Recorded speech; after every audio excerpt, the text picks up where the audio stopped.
Jim, I said, are those the Yules sitting down yonder? Hush, said Jim. Mr. Heck Tate's testifying. Mr. Tate had dressed for the occasion. He wore an ordinary business suit, which made him look somehow like every other man. Gone were his high boots, lumber jacket, and bullet-studded belt. From that moment he ceased to terrify me. He was sitting forward in the witness chair, his hands clasped between his knees, listening attentively to the circuit solicitor. The solicitor, a Mr. Gilmer, was not well known to us. He was from Abbotsville. We saw him only when court convened, and that rarely, for court was of no special interest to Jem and me. A balding, smooth-faced man, he could have been anywhere between 40 and 60. Although his back was to us, we knew he had a slight cast in one of his eyes, which he used to his advantage. He seemed to be looking at a person when he was actually doing nothing of the kind. Thus, he was hell on juries and witnesses. The jury, thinking themselves under close scrutiny, paid attention. So did the witnesses, thinking likewise. "In your own words, Mr. Tate," Mr. Gilmer was saying. "Well," said Mr. Tate, touching his glasses and speaking to his knees, "I was called. Could you say to the jury, Mr. Tate, thank you? Who called you?" Mr. Tate said, "I was fetched by Mr. Bob Yule yonder one night." "What night, sir?" Mr. Tate said, "It was the night of November 21st. I was just leaving my office to go home when Mr. Yule came in. Very excited he was, and said get out to his house quick. Some African American raped his girl." "Did you go?" "Certainly. Got in the car and went out as fast as I could." "And what did you find?" "Found her lying on the floor in the middle of the front room, one on the right as you go in. She was pretty well beat up, but I heaved her to her feet, and she washed her face in a bucket in the corner and said she was all right. I asked her who hurt her, and she said it was Tom Robinson." Judge Taylor, who had been concentrating on his fingernails, looked up as if he were expecting an objection, but Atticus was quiet. "Asked her if he beat her like that. She said yes, he did. Asked her if he took advantage of her, and she said yes, he did. So I went down to the Robinsons' house and brought him back. She identified him as the one, so I took him in. That's all there was to it." "Thank you," said Mr. Gilmer. Judge Taylor said, "Any questions, Atticus?" "Yes," said my father. He was sitting behind his table. His chair was skewed to one side, his legs were crossed, and one arm was resting on the back of his chair. "Did you call a doctor, Sheriff? Did anybody call a doctor?" asked Atticus. "No, sir," said Mr. Tate. "Didn't call a doctor?" "No, sir," repeated Mr. Tate. "Why not?" There was an edge to Atticus's voice. "Well, I can tell you why I didn't. It wasn't necessary, Mrs. Finch. She was mighty banged up. Something sure happened. It was obvious." "But you didn't call a doctor. While you were there, did anyone send for one, fetch one, carry her to one?" "No, sir." Judge Taylor broke in. "He's answered the question 3 times, Atticus. He didn't call a doctor." Atticus said, "I just wanted to make sure, Judge." And the judge smiled. Jem's hand, which was resting on the balcony rail, tightened around it. He drew in his breath suddenly. Glancing below, I saw no corresponding reaction and wondered if Jem was trying to be dramatic. Dill was watching peacefully, and so was Reverend Sykes beside him. "What is it?" I whispered, and got a terse "Shh!" "Sheriff," Atticus was saying, "you say she was mighty banged up. In what way?" "Well, just describe her injuries, Heck." "Well, she was beaten around the head. There are already bruises coming on her arms, and it happened about 30 minutes before." "How do you know?" Mr. Tate grinned. "Sorry, that's what they said. Anyway, she was pretty bruised up when I got there, and she had a black eye coming." "Which eye?" Mr. Tate blinked and ran his hands through his hair. "Let's see," he said softly. Then he looked at Atticus as if he considered the question childish. "Can't you remember?" Atticus asked. Mr. Tate pointed to an invisible person 5 inches in front of him and said, "Her left." "Wait a minute, Sheriff," said Atticus. Was it her left facing you or her left looking the same way you were? Mr. Tate said, Oh, yes, that make it her right. It was her right eye, Mr. Finch. I remember now. She was bunged up on that side of her face. Mr. Tate blinked again, as if something had suddenly been made plain to him. Then he turned his head and looked around at Tom Robinson. As if by instinct, Tom raised his head. Something had been made plain to Atticus also, and it brought him to his feet. Sheriff, please repeat what you just said. It was her right eye, I said. No. Atticus walked to the court reporter's desk and bent down to the furiously scribbling hand. It stopped, flipped back the shorthand pad, and the court reporter said, Mr. Finch, I remember now she was bunged up on that side of the face. Atticus looked up at Mr. Tate. Which side again, Heck? The right side, Mr. Finch, but she had more bruises. You want to hear about them? Atticus seemed to be bordering on another question, but he thought better of it and said, Yes. What were her other injuries? As Mr. Tate answered, Atticus turned and looked at Tom Robinson, as if to say this was something they hadn't bargained for. Her arms were bruised, and she showed me her neck. There were definite finger marks on her gullet. All around her throat? At the back of the neck? I'd say they were all around, Mr. Finch. You would? Yes, sir. She had a small throat. Anybody could have reached around it with... Just answer the question, yes or no, please, Sheriff, said Atticus dryly, and Mr. Tate fell silent. Atticus sat down and nodded to the circuit solicitor, who shook his head at the judge, who nodded to Mr. Tate, who rose stiffly and stepped down from the witness stand. Below us, heads turned, feet scraped the floor, babies were shifted to shoulders, and a few children scampered out of the courtroom. The African Americans behind us whispered softly among themselves. Dill was asking Reverend Sykes what it was all about, but Reverend Sykes said he didn't know. So far, things were utterly dull. Nobody had thundered. There were no arguments between opposing counsel. There was no drama. A grave disappointment to all present, it seemed. Atticus was proceeding amiably, as if he were involved in a title dispute. With his infinite capacity for calming turbulent seas, he could make a rape case as dry as a sermon. Gone was the terror in my mind of stale whiskey and barnyard smells, of sleepy-eyed sullen men, of a husky voice calling in the night, Mr. Finch, they go. Our nightmare had gone with daylight. Everything would come out all right. All the spectators were as relaxed as Judge Taylor, except Jem. His mouth was twisted into a purposeful half-grin, and his eyes happy about, and he said something about corroborating evidence, which made me sure he was showing off. Robert E. Lee Ewell. In answer to the clerk's booming voice, a little bantam cock of a man rose and strutted to the stand, the back of his neck reddening at the sound of his name. When he turned around to take the oath, we saw that his face was as red as his neck. We also saw no resemblance to his namesake. A shock of wispy, new-washed hair stood up from his forehead. His nose was thin, pointed, and shiny. He had no chin to speak of. It seemed to be part of his crepey neck. So help me God, he crowed. Every town the size of Macomb had families like the Ewells. No economic fluctuations changed their status. People like the Ewells lived as guests of the county in prosperity as well as in the depths of the Depression. No truant officers could keep their numerous offspring in school. No public health officer could free them from congenital defects, various worms, and the diseases indigenous to filthy surroundings. Macomb's Ewells lived behind the town garbage dump in what was once an African American cabin. The cabin's plank walls were supplemented with sheets of corrugated iron, its roof shingled with tin cans, hammered flat, so only its general shape suggested its original design. Square, with 4 tiny rooms opening onto a shotgun hall, the cabin rested uneasily upon 4 irregular lumps of limestone. Its windows were merely open spaces in the walls, which in the summertime were covered with greasy strips of cheesecloth to keep out the varmints that feasted on Macomb's refuse. Varmints had a lean time of it, for the Ewells gave the dump a thorough cleaning every day, and the fruits of their industry, those that were not eaten, made the plot of ground around the cabin look like the playhouse of an insane child.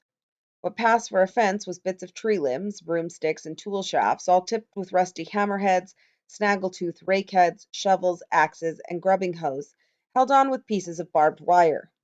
Enclosed by this barricade was a dirty yard containing the remains of a Model T Ford on blocks, a discarded dentist chair, an ancient icebox, plus lesser items, old shoes, worn-out table radios, picture frames, and fruit jars, under which scrawny orange chickens pecked hopefully. One corner of the yard, though, bewildered Maycomb. Against the fence, in a line, were 6 chipped enamel slop jars holding brilliant red geraniums, cared for as tenderly as if they belonged to Miss Maudie Atkinson, had Miss Maudie deigned to permit a geranium on her premises. People said they were Mayella Yule's. Nobody was quite sure how many children were on the place. Some people said 6, others said 9. There were always several dirty-faced ones at the window when anyone passed by.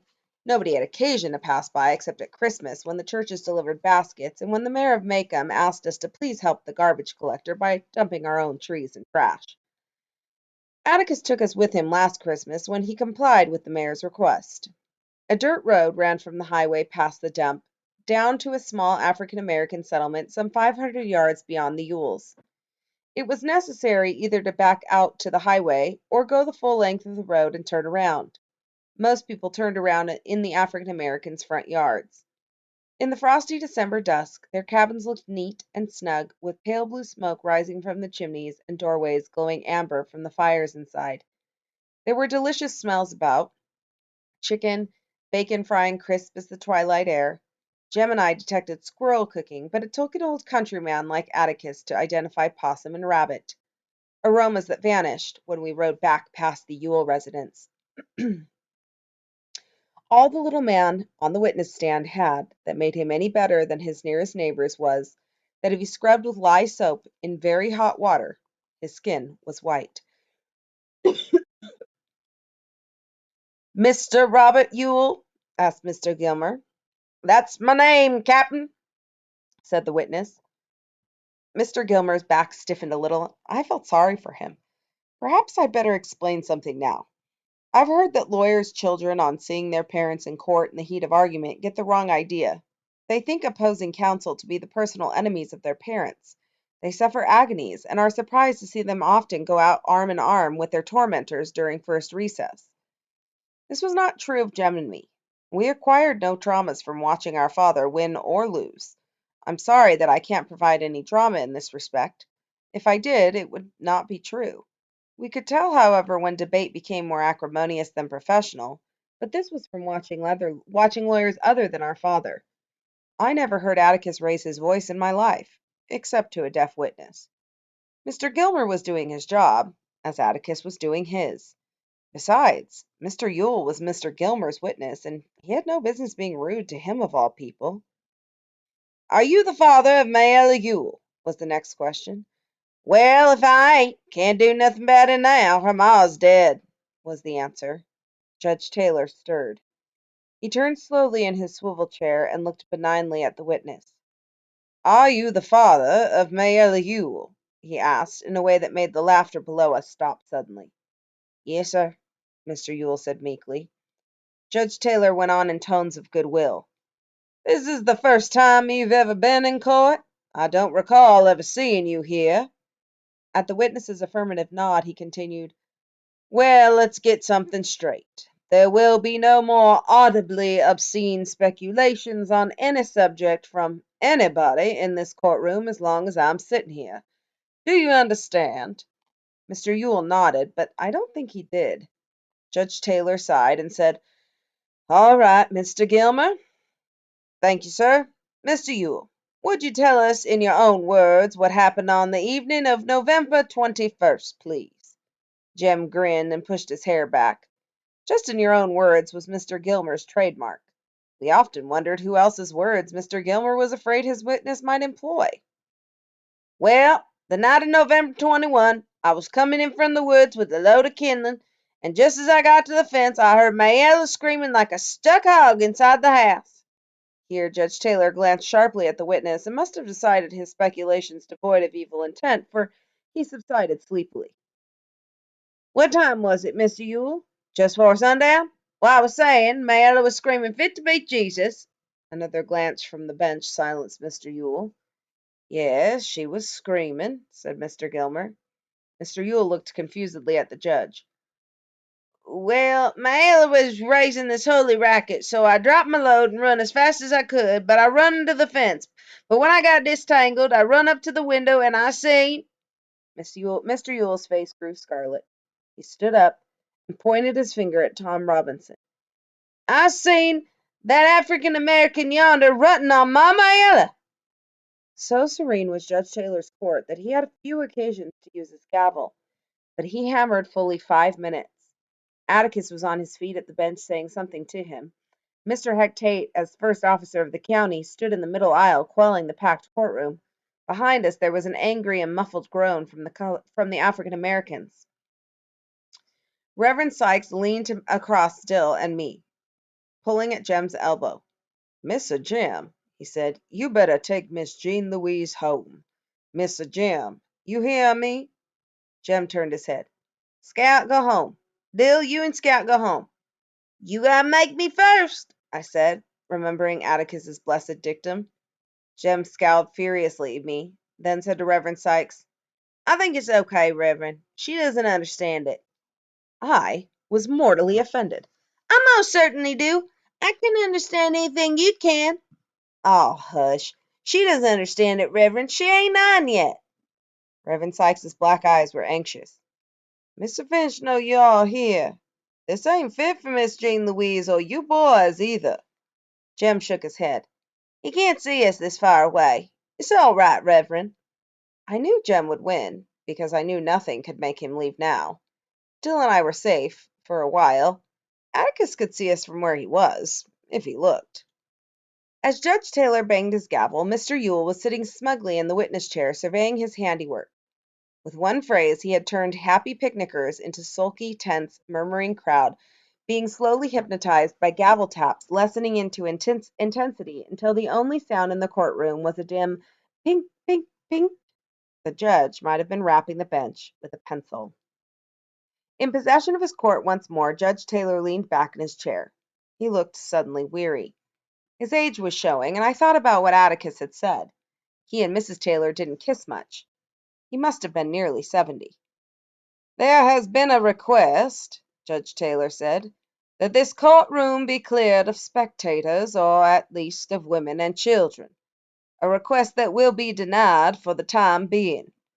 People generally see what they look for, and hear what they listen for, and they have the right to subject their children to it.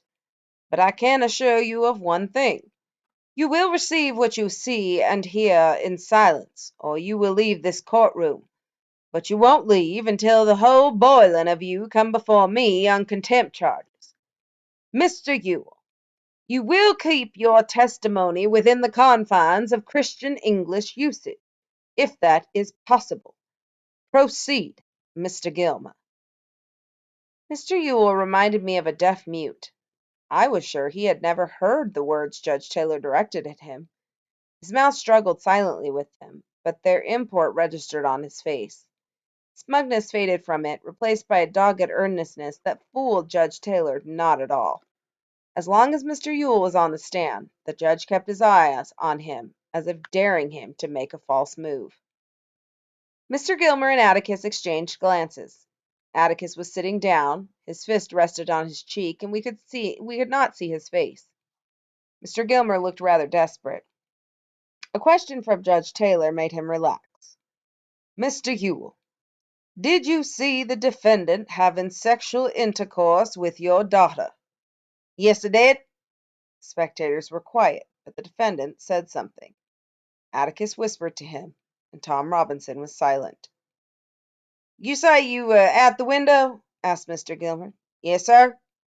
How far is it from the ground? About 3 foot. Did you have a clear view of the room? Yes, sir. How did the room look? Well, it was all slung about like there was a fight. What did you do when you saw the defendant? Well, I run round the house to get in, but he run out the front door just ahead of me. I saw who he was all right. I was too distracted about Mayella to run after him. I run in the house and she was lying on the floor squalling.